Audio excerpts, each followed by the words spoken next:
En mani Raila ne kane intiep ne encourage wan mondo jotelo ti kamoro achiel.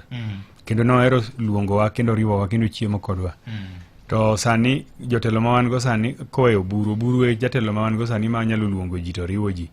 To wan gi jotelo mabe wacho ni gin senior. Gine gisebet around giseneno to gidagi riwo ji.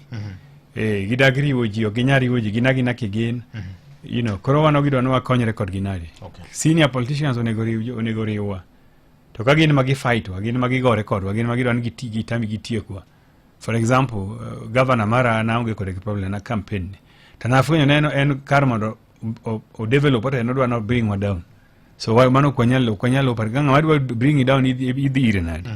So mane problem wan waonge kode giwachena na wacho ni performance mare ma ok ber to wan kaka jo party wabro neno kaka jo party timo conversations iwechego. Okay.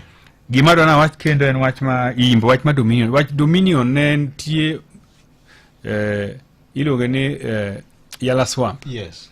So jo Dominion ne kanyo chon Musungu cha ne Calvin Burgess noa. Sani wan gi jo Lake Agro. Koro ne Lake Agro gi kano kel. To ne wachre ne lease ma ne gi sign gi sirikal no county ma chon cha. Okay. Koro jo piny osebedo ka protest wach lease no. To an napogra governor. Governor osebedo ka dhir jo piny. No osedhir jo piny Imbo loso gi jo piny.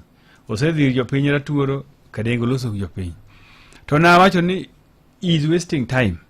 Lease ene monyalo terminate lease.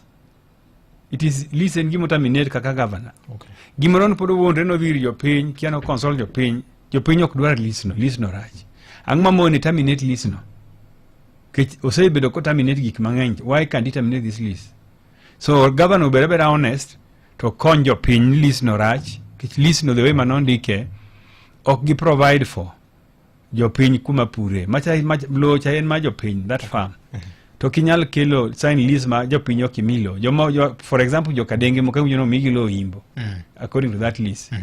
So gimonego tim governor onego terminate that lease. It is possible you can terminate the lease. Okay. Yeah, to terminate the lease instead owuonde no consult jo piny oluongo ji odhi go meeting kia. Okawo jo piny maonge gimong'eyo notero odhi go yalo weche land Nairobi to en a lawyer. He should terminate that lease mondo gino wach no mondo ji ochaka fresh.